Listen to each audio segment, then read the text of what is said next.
नमस्कार प्रेक्षकांनो, सावळ्याची जणू सावली या मालिकेच्या पुढच्या भागामध्ये प्रेक्षकांनो आपल्याला खूप मोठा आता उलगडा होताना दिसणार आहे. हो, भयंकर भूतकाळाचा उलगडा होताना आपल्याला दिसणार आहे. तर आता हा भयंकर भूतकाळ नेमका काय आहे, भूतकाळ कसा उलगडणार, आणि त्याचबरोबर आता इकडे प्रेक्षकांनो तिलोत्तमा आणि चंद्रकांत यांनी जे काही सत्य इतकं वर्ष लपवून ठेवलेलं आहे ते सत्य कसं समोर येणार आहे, आणि सावली या सत्यावर आता कसं मात करणार आहे, हे सगळं प्रेक्षकांनो भयंकर सत्य काय घडलंय हे आपण बघणार आहोत. आता सावलीला या भूतकाळापर्यंत पोहोचवण्याची गरज पडली आहे. सगळं आपण आज जाणून घेणार आहोत प्रेक्षकांनो. आता आपल्याला असं पाहायला मिळतं की तिलोत्तमा आणि चंद्रकांत हे दोघं जण स्टोअर रूममध्ये आलेले असतात. ज्या वेळेला ते दोघं जण स्टोअर रूममधून काही आठवणी काढतात त्याच वेळेला प्रेक्षकांनो तिलोत्तमा खूप बैचीन झालेली असते, खूप अस्वस्थ. आता त्यानंतर रूममध्ये आल्यावर तिलोत्तमा म्हणते, या भूतकाळाचं जे काही सावट आपल्या घरावरती अजूनही आहे ना, ते सावट आता आपल्याला काढून टाकायला पाहिजे. यावर चंद्रकांत म्हणतात, तिलोत्तमा तुझं म्हणणं जरी बरोबर असलं ना तरीसुद्धा आपल्याला ही गोष्ट जपूनच हँडल करायला लागणार आहे, कारण हे सत्य इतकं विचित्र पद्धतीने समोर आलं तर ते आपल्यासाठी, आपल्या मुलांसाठी आणि घरातल्या बाकी सगळ्यांसाठी खूप घातक ठरणार आहे. तर तिलोत्तमा सांगते, हो तिलोत्तमा आता इकडे 27 वर्षापूर्वी काय झालंय या गोष्टीचा प्रेक्षकांनो उलगडा करते. प्रेक्षकांनो आता आपल्याला इकडे सारंग आपण बघितलंय की लहानपणी नेहमीच बघितलं की तो अंधाराला का घाबरतो. आता हा म्हणजे सावली आल्यामुळे त्याची ही भीती गेली खरी, पण ती भीती गेली नसती तर तो भूतकाळ बदलताना आपल्याला दिसलं नाही.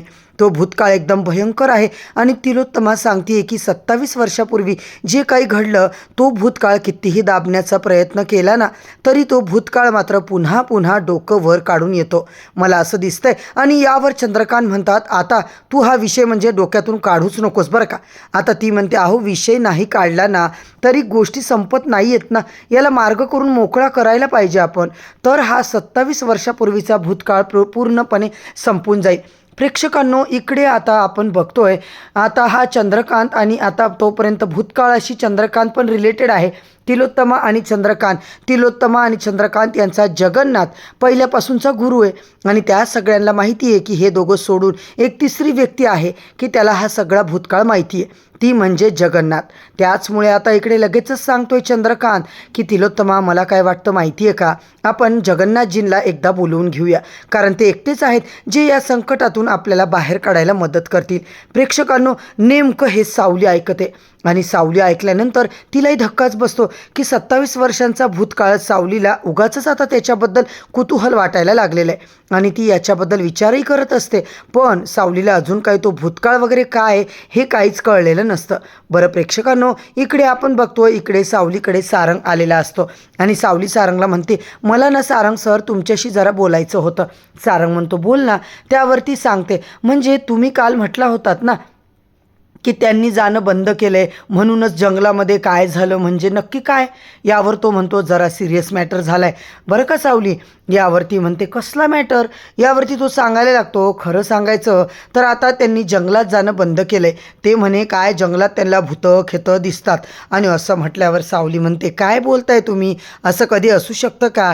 यावर आता सावली म्हणत असते, अगं आपल्याला हे सगळं आता शोधून काढलं पाहिजे ना की नक्की काय आहे, कसली भूतखेतं आहेत, नेमकं काय आहे गडबड, काहीतरी प्रॉब्लेमॅटिक तर आहे, ही गोष्ट मात्र नक्की आहे. असं म्हटल्यावर प्रेक्षकांनो सारंग म्हणतो, तुला काय वाटतं आपण याचा शोध घेऊया का.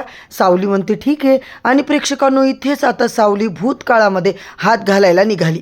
आता खरं तर जो भूतकाळ ती शोधायला निघाली आहे ना तो त्या म्हणजे जो काही आता ती करत असते, शोध घ्यायला निघालेली असते की नाही, त्या बायकांनाही जंगलात जात तिथेच मेहेंदळेचा भूतकाळ आता खरा दडलेला आहे. प्रेक्षकांनो आता मालिकेमध्ये खऱ्या अर्थाने टर्न ट्विस्ट येताना आपल्याला दिसणार आहे. प्रेक्षकांनो याची सावली बिलकुल तिला कल्पना नाही आहे, पण तोपर्यंत सावली आता विचार करते की मी भेट घेते ती म्हणजे देवाभाऊची. कदाचित देवाभाऊ या सगळ्यामध्ये मला काहीतरी मदत करू शकतील, आणि त्यानंतर मालिकेमध्ये देवाची एंट्री जबरदस्त होताना आपल्याला दिसते. आणि त्यानंतर मग आता सावली सांगते, देवाभाऊ अहो आपण एक म्हणजे तुम्हाला तर माहितीच आहे ना की मी यांच्या ऑफिसला जाते, पण हे ऑफिसला जाण्याचं कारण म्हणजे आता जी काही आहे ना ती आपली कंपनी जी नवीन सुरू करतो आहे आपण हर्बल प्रोडक्टवाली, त्या हर्बल प्रोडक्टच्या डिलिव्हरीसाठी मी तिकडे जाते. म्हणजे हर्बल प्रोडक्टच्या या सगळ्या गोष्टीमुळे मला तिकडे जावं लागतं, मला ते स्थान मिळाले. आणि त्याच बायका त्या हर्बल प्रोडक्ट जंगलामध्ये आणण्यासाठी बंद झाल्यात. म्हणजे मला नेमकं कळत नाही आहे की सगळं काय चालू आहे. आता भूतं बितं असं काही नसतं हे तर आपल्याला माहीतच आहे. मग त्या जंगलात त्या बायकांनी जाऊ नये, ते प्रोडक्ट आणू नये म्हणून कुणी काय केलं यावर लगेच आता सावली बोलताना देवा म्हणतो, हे बघ देवा म्हणतो, सावलीताई तुला सांगतो मी, जंगलात येऊ नये किंवा त्या जंगलामध्ये आता ती हर्बल वनस्पती जाऊ नये. त्या जंगलामधून काहीतरी अवैध काम चालू असेल आणि कदाचित याच्यामुळेच ते लोक सांगत असतील की भूतखेताचा एक ड्रामा तर रचत असतील ना. आता सावली म्हणते असं असेल ना तर ही गोष्ट गावकऱ्यांसाठी पण बिलकुल चांगली नाही आहे आणि ती गोष्ट आपल्यासाठी पण चांगली नाही आहे. आता आपण असं म्हटलं की चला आपल्याला ते प्रोडक्ट येणार नाही म्हणून आपलं काम थांबेल, पण गावकऱ्यांचं इन्कम तर बंद होईल ना. इतकंच नाही तर त्यांनासुद्धा या सगळ्यामध्ये 4 पैसे मिळत होते. उगाचच त्यांचीसुद्धा पोटावरती पाय कशाला. इतकं म्हणजे जंगलात काय चालतंय हे सुद्धा महत्त्वाचं आहे. यावरती देवा म्हणतो, चिंता करू नकोस तू सिस्टर, एक काम करूया, आपण याचा शोध घेऊया. ती सांगायला लागते, ठीक आहे आपण शोध घेऊया, पण आम्ही तुमच्यासोबत, मी आणि सारंग सर आम्हीसुद्धा तुमची मदत करू. यावर देवा म्हणतो, ठीक आहे. त्यावरती ती सांगते, तुम्ही जेव्हा शोध घेणार आहात ना मला आधीच सांगा, मी सारंग सरांच्या सोबत तिकडे नक्की येईल. प्रेक्षकांनो असं म्हटल्यावरती मग आता हवालदार आणि देवा आणि त्याचबरोबर इकडे सावली हे तिघंजणं आता जंगलाच्या दिशेने जाण्यासाठी सज्ज झालेले असतात. आता पुढची कारवाई काय करणार प्रेक्षकांनो हे सगळं आता ती सारंगला सांगते आणि ती सारंगला सांगते की मी देवा भाऊंना भेटले पण आपल्याला तिकडे जायचे. यावर सारंग म्हणतो, अच्छा म्हणजे मोहीम काढायची आहे. तर सावली त्या जंगलाच्या इकडे आता नक्की काय आहे मी सर्च केले, तिकडे तर त्या बायका जायला खूप घाबरतात. म्हणजे त्या जंगलाबद्दल इतकं काही गूढ आहे. खरं तर प्रेक्षकांनो आता हे सगळं ऐश्वर्याने ऐकलेलं असतं आणि तिलोत्तमाला जाऊन काहीतरी काढ्या केलेल्या असतात. तिलोत्तमा सावलीला सांगते, हे बघ मी तुला एक गोष्ट सांगते की जंगल हे बाकी काय याच्यामध्ये तू इंटरेस्टेड आहेस तर तू या सगळ्याचा शोध घेऊ शकतेस, पण मी तुला एक विनंती करते की तू प्लीज याच्यामध्ये सारंगला पाडू नकोस. हे वाक्य ऐकल्यावर सावलीला कुठेतरी सांगड बसते. ती म्हणजे तिने ज्या गोष्टी ऐकलेल्या असतात ना, तिलोत्तमा चंद्रकांत यांनी ज्या काही बोललेल्या असतात त्या 2 गोष्टी तिला आता आठवतात आणि ती विचार करते काहीतरी संबंध असेल का या भूतकाळाचा आणि सारंग सरांचा. यावर सावली सांगते, खरं तर ज्या जंगलातून आपण हर्बल प्रोडक्टसाठी जे काही आणतोय कच्चा माल तिकडे आता आपण बायका जायला तयार नाही आहेत म्हणून आपण हे सगळं. यावर प्रेक्षकांनो तिलोत्तमा सांगते, ठीक आहे ग, तुझी आयडिया अतिशय उत्तम आहे, तू या सगळ्याचा शोध घे, देवाला मदतीला घे, पण तू तिकडे जायची काही गरज नाही आहे. आणि एक गोष्ट सांगते ते म्हणजे तू फक्त सांग की सारंग नाही तिकडे जाणार आणि देवाला शोध घ्यायला सांग. खबरदार जर सारंगला तिकडे तू घेऊन गेलीस तर. प्रेक्षकांनो सावलीला आता काहीतरी डाऊट येतो, काहीतरी कनेक्शन आहे जे आता तिलोत्तमाचा 27 वर्षांपूर्वीचा भूतकाळ आणि आता सावलीने तिकडे न जाणं या सगळ्याचं काहीतरी कनेक्शन आहे असं तिला आता नक्की समजलंय. आता त्यामुळे ती थोडीशी अस्वस्थ झाली आणि ती सारंगला सांगते, सारंग सर तुम्ही नका येऊ, मी देवाभाऊंच्या सोबत जाते. यावर सारंग चिडतो, काय झालं ग, तू आत्ता तर म्हटली होतीस ना की आपण जाऊया म्हणून, मग आता काय झालं. यावरती म्हणते, नको नको आता सध्या तरी आपण तिकडे नाही जाणार, कारण काही झालं तरीसुद्धा ना मला असं वाटतंय आता आपण तिकडे गेलो ना तर आपण तिकडे काहीतरी उलटं सुलटं होईल, त्यांचा शोध घेण्यात काहीतरी गडबड होईल. हे सगळं काही आता सारंग ऐकत नाही. सावली काही झालं ना तरी कोण हे सगळं करतंय या गोष्टी जर का मला समजल्या नाही तर मी अजिबात तुझं ऐकणार नाही आहे. काही जरी झालं तरीसुद्धा मी तुमच्यासोबत येणार म्हणजे येणार.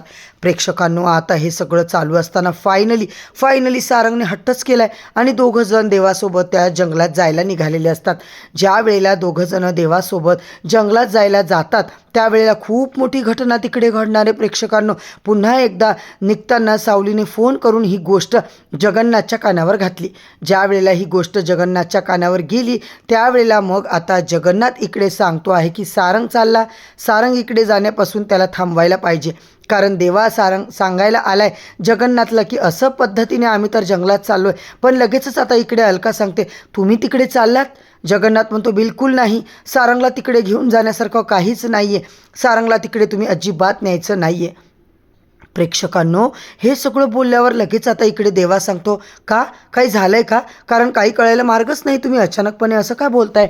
जगन्नाथ म्हणतो, सारंग चाललाय, त्याला थांबव. प्रेक्षकांनो, जगन्नाथला काहीतरी नक्कीच माहिती आहे, पण तोपर्यंत देवा इकडून जाईपर्यंत सारंग सावली जंगलात पोहोचतात. जगन्नाथ ताबडतोब पोहोचलेला आहे, तो म्हणजे आता इकडे देवाच्या पाठीपाठी, त्याला थांबवण्यासाठी सारंगला. पण तोपर्यंत सारंग जंगलात पोहोचल्यावरती त्याची अवस्था भयंकर बिकट झाली. तिलोत्तमाला जगन्नाथ ते कॉल केलाय, तो तिकडे पोहोचलाय, सारंग त्या जंगलात पोहोचलाय आणि महाभयंकर सत्य 27 वर्षापूर्वीचा भूतकाळ उलगडलाय. प्रेक्षकांनो, 27 वर्षापूर्वी हेच जंगल, याच गोष्टी, याच सारंगला अंधाराची भीती वाटत होती. ही एक गूढ कथा आहे. ती कथा पुन्हा उलगडलेली आहे. चिडलेली तिलोत्तमा तिकडे सावलीवरती चिडली. मी तुला सांगितलं होतं सावली, अजिबात सारंगला तिकडे नेऊ नकोस, तू काय केलंस, का असं केलंस? आता लगेच जगन्नाथ म्हणतो, तिलोत्तमा, ही ओरडायची वेळ बिलकुल नाही आहे, सारंगला पहिले घरात घेऊन चल. सावली आता सारंगला बोलती, काय झालं, काय झालं सारंग सर? यावर मग आता लगेच सारंगला घरात घेतलं जातं आणि इकडे तिलोत्तमाच्या रागाचा पारा मात्र चढलेला असतो. माझ्या मुलाला वाचवा, माझ्या मुलाला वाचवा. प्रेक्षकांनो, तिलोत्तमाचं 27 वर्षांचं काय जे भूतकाळ असतो तिला आठवलाय. या जंगलामधला भूतकाळ आणि तिलोत्तमाचा काय संबंध? प्रेक्षकांनो, आता मात्र मालिका खूपच वेगळ्या वळणावरती, रंजकदार वळणावरती आलेली आहे. नक्की काय रहस्य आहे, लवकरच मालिकेच्या पुढच्या भागात आपल्याला उलगडताना दिसणार आहे. म्हणूनच सावळ्याची जणू सावली या मालिकेचे रंजकदार एपिसोड ऐकण्यासाठी व्हिडिओला आत्ताच लाईक करा. चॅनलला प्रेक्षकांनो नवीन असाल तर नक्की सबस्क्राईब करा आणि तुमची प्रतिक्रिया आम्हाला नक्की कमेंट करून कळवा. आणि प्रेक्षकांनो, अजून एक विनंती, हाईप करायला विसरू नका. उद्या परत भेटूया नवीन भागाच्या खऱ्या खुऱ्या एपिसोडच्या रिव्ह्यू सोबत. तोपर्यंत धन्यवाद.